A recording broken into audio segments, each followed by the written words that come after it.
बंधुओं माताओं, रामचरितमानस को ग्रंथ के रूप में भी लोग जानते हैं, मानते हैं, पूजते हैं। वैसे तो ये भगवान का वांग्मय स्वरूप है, ये केवल सामान्य कोई ग्रंथ नहीं है, लेकिन ये हमारे यहां की परंपरा है कि ग्रंथ को पढ़ने के अधिकारी नियुक्त होते हैं, निश्चित किए जाते हैं ग्रंथकार के द्वारा। ग्रंथ कोई भी नहीं पढ़ सकता, कोई भी नहीं गा सकता, कोई भी नहीं सुन सकता, उसका अधिकारी कौन है? जैसे वेदांत का आपने सुना होगा, कौन वेद पढ़ सकता, कौन उपनिषद पढ़ सकता, कौन सुन सकता, कौन गा सकता। हमारे गुरुजी पढ़ाते थे वेदांत, तो कहते थे कौन पढ़ सकता वेदांत, तो उसका अधिकारी कौन है? तो कई अधिकारी तो विधिवत अधीत वेद वेदांगात्वेन आपात तो अधिगत अखिल वेदार्थो अस्मिन जन्मनि जन्मांतरे वा काम निषिद्ध वर्जन पुरस्सरम नित्य नैमित्तिक प्रायश्चित्तोपासना अनुष्ठान निर्गत निखिल कलमस्तया नितांत निर्मल स्वांत साधन चतुष्टय संपन्न प्रमाता।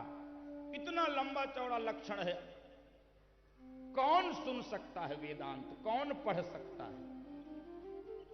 तो हम लोगों ने गुरुजी से कहा, गुरुजी इसके लक्षण को याद करने में कई महीने लग जाएंगे, तो वेदांत क्या पढ़ेंगे हम? कहे नहीं, हाँ ये तो लक्षण है, वेदांतकार ने लिखा है। मानस को कौन पढ़ेगा?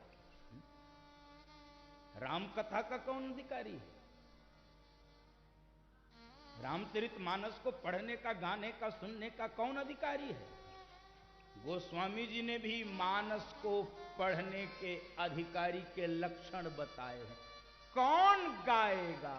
राम कथा के अधिकारी, राम कथा के अधिकारी, जिनके सत्संग गति अति प्यारी, जिनके सत्संग गति अति प्यारी, राम कथा के अधिकारी, राम कथा के अधिकारी, जिनके सत्संग गति अति प्यारी, जिनके सत्संग गति अति प्यारी, जिनको सत्संग प्रिय है वो इस राम कथा के अधिकारी हैं।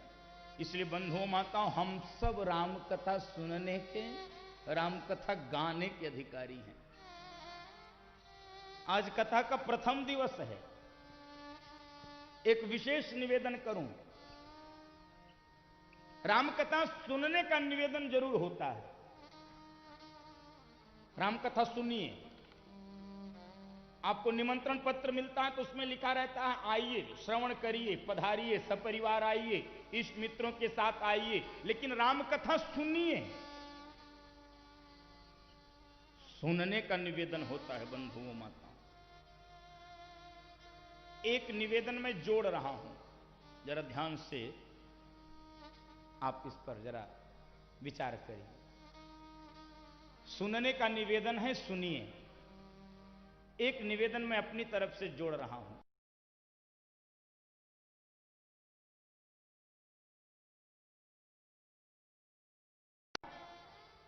आप मुझसे बड़े श्रोता हैं, वक्ता हैं, ये मैं जानता हूं। मैं आपको सुनाने नहीं आया हूं। मुझसे अच्छी राम कथा आप जानते हैं, राम कथा सुने हैं, सुनाए हैं, आपको जानकारी में। हम सुनाने नहीं आए हैं, हम आपके बीच में गाने आए हैं। और निवेदन कर रहा हूं, आप भी गाइए। क्यों? कई बार तो लोग प्रश्न पूछ देते हैं। पूज्य डोंगरे जी महाराज से पूछ दिया एक बार किसी ने, क्यों हम गाएं भाई, आप गाओ, हम क्यों गाएं? हमको तो सुनने के लिए बुलाया गया है, हम गाएंगे नहीं।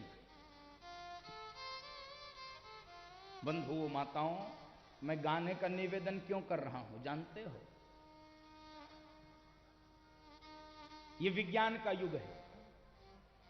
विज्ञान जिस बात को प्रमाणित करता है उसको हम सब सहजता से स्वीकार कर लेते हैं, फिर उसमें बुद्धि नहीं लगाते। मान लेते हैं कि हाँ विज्ञान ने, वैज्ञानिकों ने इसको बताया है, ये ठीक होगा। बंधु माताओं, विज्ञान ने तन के मैल को धोने के बहुत सारे रास्ते बनाए हैं। शरीर की गंदगी को साफ करने के लिए बहुत सारे उपकरण बनाए हैं। साबुन बनाया है, सर्फ बनाया, क्रीम बनाया, पाउडर बनाया, इत्र बनाया, न जाने क्या क्या बनाया। आप उपयोग करते हो, आप जानते हो। मैं गाने का निवेदन क्यों कर रहा हूं? क्योंकि विज्ञान ने तन के मैल को धोने का तो रास्ता बनाया, साधन बनाया, लेकिन मन के मैल को धोने का कोई रास्ता नहीं बताया। बताइए, मन के मैल को धोने का कोई रास्ता किसी विज्ञान ने बताया हो? बंधुओं माताओं, इस मन के मैल को धोने का मार्ग यदि किसी ने बताया तो गोस्वामी तुलसीदास जी ने मानस के समापन में बताया। रघुवंश भूषण चरितया कहि सुनाहि गावहि। रघुवंश भूषण चरितया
तन के मैलों को धोने के लिए तो श्रम भी करना पड़ेगा, परिश्रम भी करना पड़ेगा, लेकिन मन के मैल को धोने के लिए गोस्वामी जी ने जो युक्ति बताई है उसमें श्रम भी नहीं करना है। बिनु श्रम राम धाम सिधाओ, बिना श्रम के पहुंच जाता।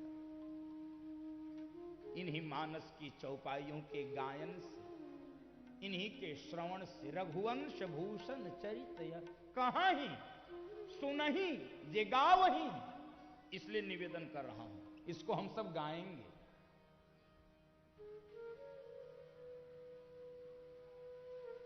मानस की भूमिका के पश्चात मैं मानस की कथा में सीधे प्रवेश करूं, ऐसा भीतर से संकेत हो रहा है। 7 कांडों का यह सुंदर मानस,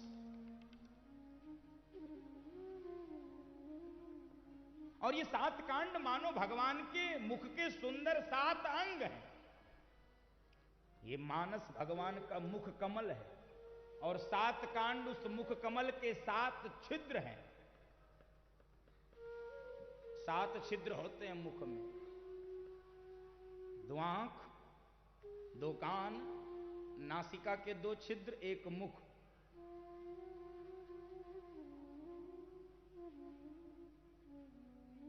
ये 7 कांड मानो भगवान के मुख कमल के सुंदर 7 छिद्र। बाल कांड अयोध्या कांड, अरण्य कांड किष्किंधा, सुंदर कांड लंका कांड, उत्तर कांड, ये सातों भगवान के सुंदर मुख कमल के साथ छिद्र हैं। और बंधु माताओं, गोस्वामी जी ने मंगलाचरण का श्लोक, प्रथम श्लोक हम सब गा लें, प्रतिनिधि स्वरूप। वर्णानामर्थ संघानां रसानां छन्दसामपि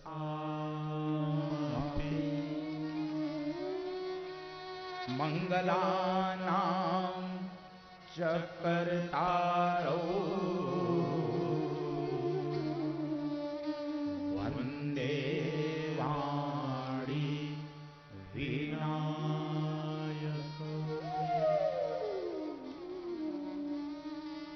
वंदे वाणी विनायको, वाणी देवता की वंदना की।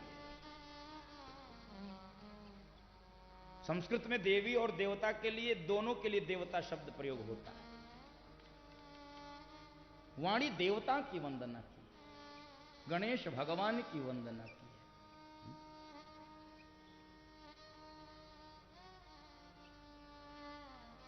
और सबको प्रणाम किया है मंगलाचरण के श्लोक में।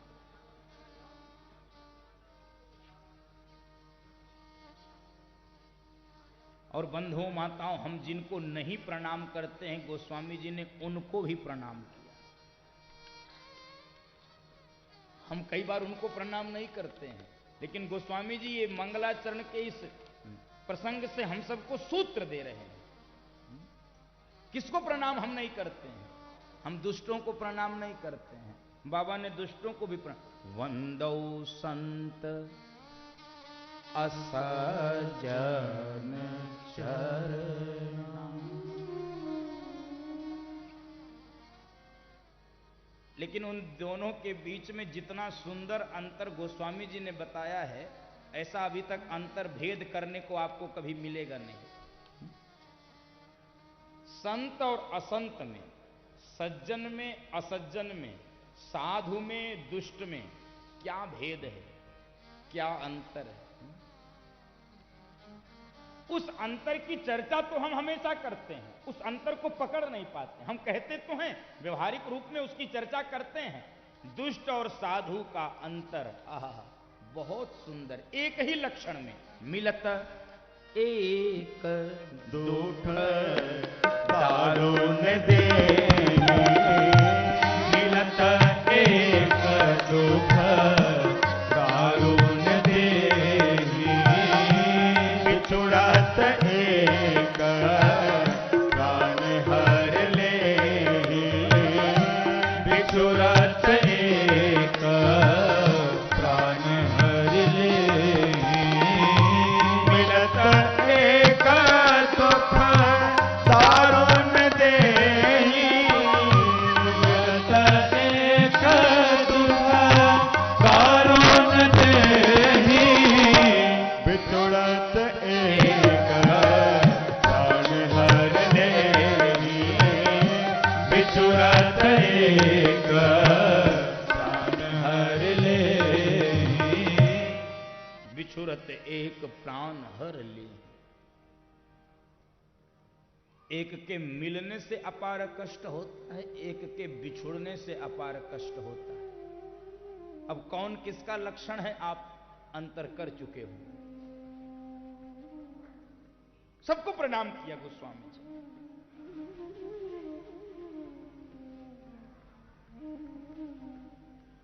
और राम कथा की भूमिका का निर्माण, राम कथा का जन्म कैसे हो रहा है। आहा।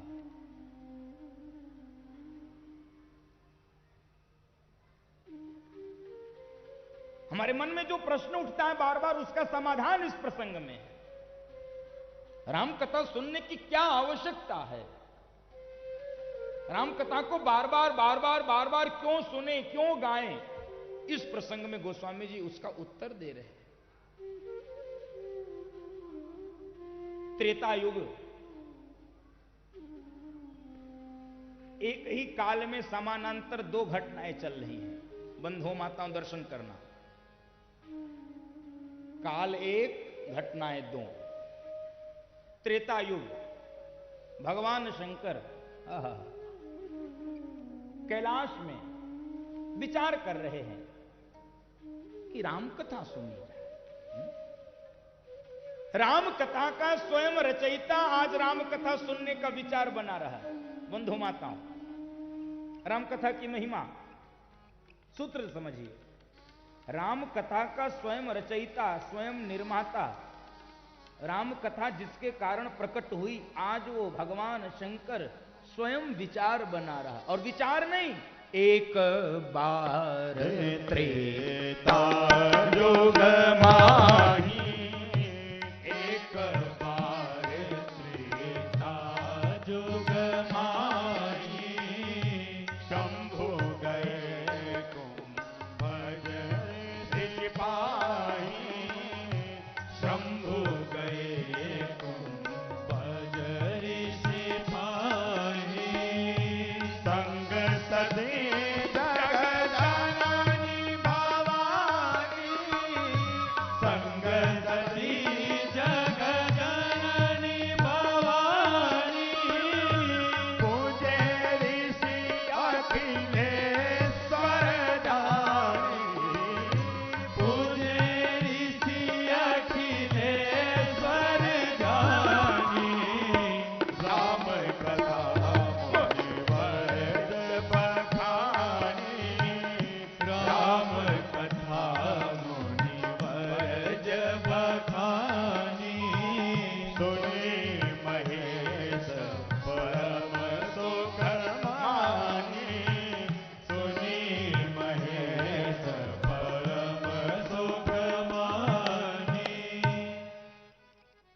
कथा का रचयिता राम कथा सुनने के लिए जा रहा है और अकेले नहीं गया।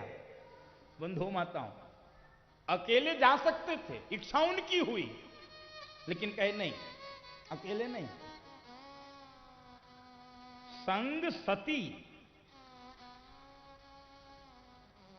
विस्तार से बहुत बोलना तो असंभव है, लेकिन कितना गंभीर सूत्र दिया है भोले बाबा ने। संग सती जगजननी भवानी, सती जी को ले लिया। जानते हो क्यों लिया? कथा यदि दोनों सुनेंगे तो अच्छा है, परिणाम आता है। एक सुनने पर थोड़ा संकट हो जाता है, दोनों सुनते हैं तो ठीक रहता है। एक सुनता है या सुनती है तो संकट हो सकता है। कैसा संकट? मान लो केवल पति कथा सुनने आया और पति कथा सुना, और कथा सुनने के बाद जब घर पहुंचा तो इनकी देवी जी इनकी प्रतीक्षा कर रही थी। आ गए, आइए आइए आइए। तुमको तो कथा की पड़ी, सब्जी नहीं है घर में, दूध नहीं है, तुमको कथा लगी, कौन लाएगा? क्यों अकेले तुम गए थे? यहां तो गनीमत है। मान लो पत्नी अकेले कथा सुनने गई, पति नहीं गया, और पत्नी घर पे पहुंची, ओहो, इनके पतिदेव का जरा व्यंग सुनिए। आइए देवी जी, आइए आइए। तुम्हारा मन आजकल बाबाओं में बहुत लगता है, बहुत कथा है, आओ और सुनो कथा। इसलिए संग सती जग जननी भवानी, संग सती जग जननी भवानी, संग सती जग जननी भवानी। अकेले नहीं गए, सती जी को लेकर गए। और सती जी को कितना महत्व दिया है गोस्वामी जी ने, जरा दर्शन करिए बंधु माताओं। भगवान शंकर का एक परिचय दिया, शंभु गए कुंभज सिपाही, और सती जी का परिचय 3 प्रकार से दे दिया। संग सती जगजननी भवानी, 3 प्रकार से परिचय दिया। भगवान शंकर के लिए क्या कहा? शंभु गए कुंभज ऋषिपाही। सती जी के लिए 3 विशेषण। जानते हो क्यों दिया? सती जी के लिए 3 विशेषण क्यों दिया जानते हो? क्योंकि किसी भी नारी का परिचय 3 प्रकार से जब हो जाता है तो उसका परिचय पूर्ण माना जाता है, उसके जीवन की पूर्णता है उसके 3 परिचय से, उसके 3 परिचय से।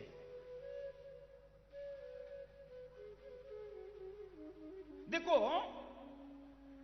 जब बच्ची छोटी होती है तो उसका परिचय उसके बाप से कराया जाता है, फला बाप की बेटी। फिर जब वो बड़ी हो जाती है, उसकी शादी हो जाती, उसका विवाह हो जाता, तो उसका परिचय उसके पति से कराया जाता, फला की पत्नी। और फिर जब उसके बच्चे हो जाते हैं तो उसका परिचय फिर बदल जाता है, कहते हैं फला की मां। एक ही जीवन काल में 3 परिचय बदलती है कोई भी बहन। इस बाप की बेटी है, इनकी पत्नी है, इनकी मां है, तीनों परिचय कराया। सती भी है, जगजननी भी है, भवानी भी है। तो दक्ष की बेटी है इसलिए सती है, दक्ष की बेटी है सती है।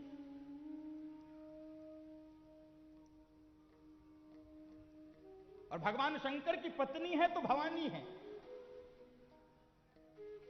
तो मां किसकी है?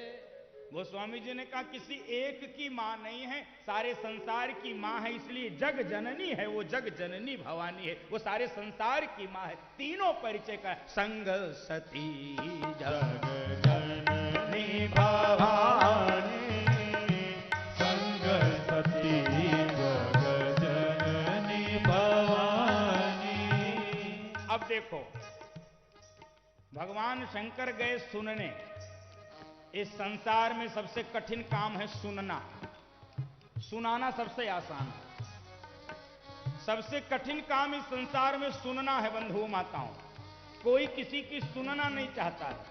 पति परेशान है पत्नी से, पत्नी सुनती नहीं है। पत्नी परेशान है पति से, सारी दुनिया का सुनता, मेरा नहीं सुनता। बाप परेशान है बेटा से, बेटा सुनता नहीं है, और बेटा परेशान है बाप से, बाप सुनता नहीं है। मालिक परेशान है नौकर से, नौकर सुनता नहीं है, और नौकर परेशान है मालिक से, मालिक सुनता नहीं है। और जनता परेशान है नेता से, नेताजी सुनते नहीं हैं। और जो सुनता नहीं है वो महादेव नहीं बनता है, और जो सुन लेता है वो महादेव बन जाता है। सुनी महेश परम सुखमानी, सुनी महेश परम सुखमानी। राम कथा